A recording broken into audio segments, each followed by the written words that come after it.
महाशिवरात्रि हिंदू धर्म का अत्यंत पवित्र और महत्वपूर्ण पर्व है जो भगवान शिव की आराधना के लिए समर्पित है। पूर्व काल में चित्रभानु नामक एक शिकारी था। जानवरों की हत्या करके वो अपने परिवार को पालता था। वो एक साहूकार का कर्जदार था, लेकिन उसका ऋण समय पर न चुका सका। क्रोधित साहूकार ने शिकारी को शिव मठ में बंदी बना लिया। संयोग से उस दिन शिवरात्रि थी। शिकारी ध्यान मग्न होकर शिव संबंधी धार्मिक बातें सुनता रहा।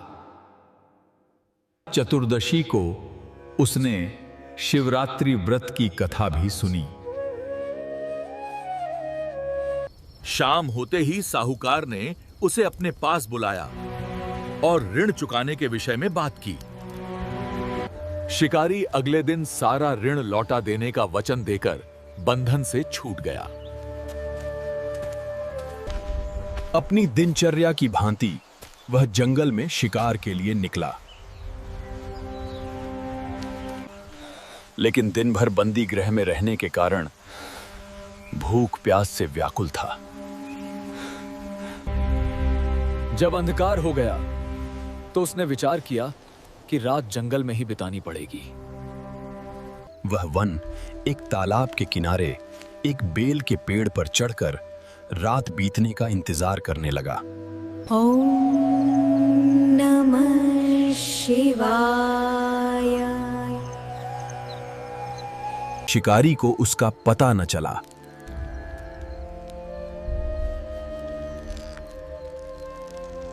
पड़ाव बनाते समय उसने जो टहनियां तोड़ी वे संयोग से शिवलिंग पर गिरती चली गईं। इस प्रकार दिन भर भूखे प्यासे शिकारी का व्रत भी हो गया और शिवलिंग पर बिल्व पत्र भी चढ़ गए। एक पहर रात्रि बीत जाने पर एक गर्भिणी हिरणी तालाब पर पानी पीने पहुंची। शिकारी ने धनुष पर तीर चढ़ाकर ज्यों ही प्रत्यंचा खींची, हिरणी बोली, मैं गर्भिणी हूं। तुम एक साथ दो जीवों की हत्या करोगे, जो ठीक नहीं है। मैं बच्चे को जन्म देकर शीघ्र ही तुम्हारे समक्ष प्रस्तुत हो जाऊंगी, तब मार लेना।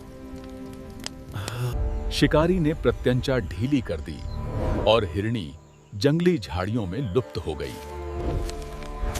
प्रत्यंचा चढ़ाने तथा ढीली करने के वक्त कुछ बिल्व पत्र अनायास ही टूटकर शिवलिंग पर गिर गए।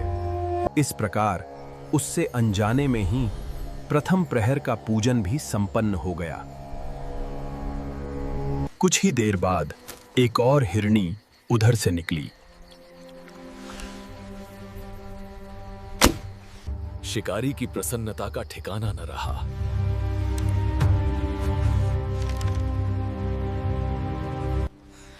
एक तीर एक जान, निशाना चुकना नहीं चाहिए।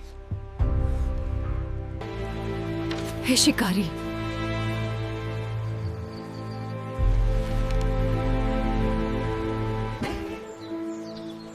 मैं थोड़ी देर पहले ऋतु से निवृत्त हुई हूं। कामातुर विरहिणी हूँ। अपनी प्रिय की खोज में भटक रही हूं। मैं अपने पति से मिलकर शीघ्र ही तुम्हारे पास आ जाऊंगी। शिकारी ने उसे भी जाने दिया।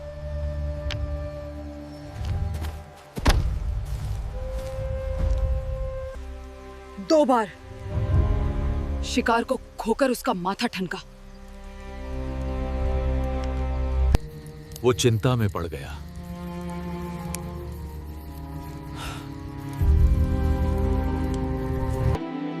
रात्रि का आखिरी पहर बीत रहा था। इस बार भी धनुष से लगकर कुछ बेलपत्र शिवलिंग पर जा गिरे तथा दूसरे प्रहर की पूजन भी संपन्न हो गई। तभी एक अन्य हिरणी अपने बच्चों के साथ उधर से निकली। शिकारी के लिए यह स्वर्णिम अवसर था।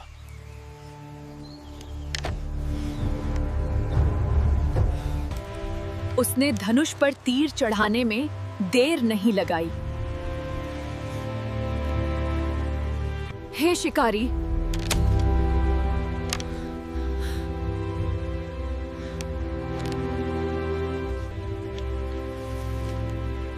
मैं इन बच्चों को इनके पिता के हवाले करके लौट आऊंगी।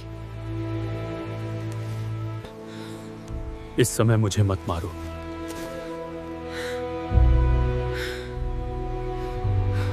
सामने आए शिकार को छोड़ दूं, मैं ऐसा मूर्ख नहीं।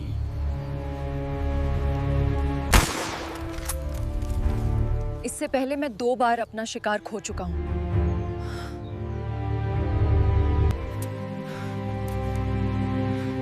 मेरे बच्चे भूख प्यास से व्यग्र हो रहे होंगे। उसकी आंखों में उसने एक आत्मा को देखा और उसी पल उसकी दुनिया बदल गई। हे शिकारी, मेरा विश्वास करो, मैं इन्हें इनके पिता के पास छोड़कर तुरंत लौटने की प्रतिज्ञा करती हूँ। हिरणी का दुख भरा स्वर सुनकर शिकारी को उस पर दया आ गई। सुबह की शांति में एक जीवन को बख्श दिया गया। शिकारी ने उन्हें जाने देने में शांति पाई। शिकार के अभाव में तथा भूख प्यास से व्याकुल शिकारी अनजाने में ही बेल वृक्ष पर बैठा बेलपत्र तोड़ तोड़ कर नीचे फेंकता जा रहा था। अब अंतिम और निर्णायक दृश्य शुरू हो रहा है। रेडी हैं तो क्लिप 56-60 आगे बढ़ाता हूँ। यस, बहुत बढ़िया। अब कथा अपने अंतिम मोड़ पर है। शिकारी ने सोच लिया कि इसका शिकार वो अवश्य करेगा। शिकारी का तना हुआ धनुष देखकर हिरण ने विनम्र स्वर में कहा, हे शिकारी, यदि तुमने मुझसे पूर्व आने वाली 3 मृगियों तथा छोटे छोटे बच्चों को मार डाला है तो मुझे भी मारने में विलंब न करो, ताकि मुझे उनके वियोग में एक क्षण भी दुख न सहना पड़े। मैं उन हिरनियों का पति हूं। यदि तुमने उन्हें जीवन दान दिया है तो मुझे भी कुछ क्षण का जीवन देने की कृपा करो। मृग की बात सुनते ही शिकारी के सामने पूरी रात का घटना चक्र घूम गया। इस पल के लिए धन्यवाद। मैं तुम्हारे जीवन का सम्मान करूंगा। तब मृग ने कहा, मेरी तीनों पत्नियां जिस प्रकार प्रतिज्ञाबद्ध होकर गई हैं, मेरी मृत्यु से अपने धर्म का पालन नहीं कर पाएंगी। अतः जैसे तुमने उन्हें विश्वास पात्र मानकर छोड़ा है, वैसे ही मुझे भी जाने दो। मैं उन सब के साथ तुम्हारे सामने शीघ्र ही उपस्थित होता हूं। शिकारी ने उसे भी जाने दिया। इस प्रकार प्रातः हो आई।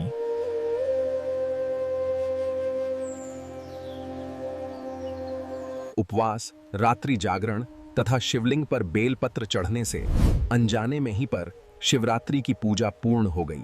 पर अनजाने में ही की हुई पूजन का परिणाम उसे तत्काल मिला। शिकारी का हिंसक हृदय निर्मल हो गया। जंगठत है, उसमें भगवत शक्ति का वास हो गया।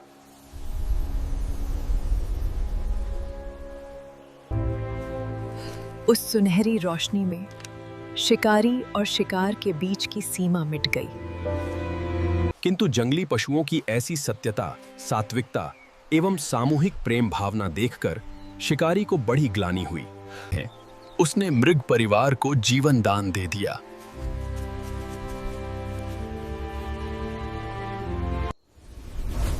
अनजाने में शिवरात्रि के व्रत का पालन करने पर भी शिकारी को मोक्ष की प्राप्ति हुई। जब मृत्यु काल में यमदूत उसके जीव को ले जाने आए तो शिवगणों ने उन्हें वापस भेज दिया तथा शिकारी को शिवलोक ले गए।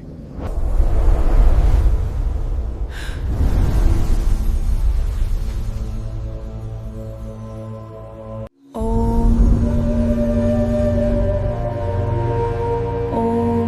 नमः शिवाय।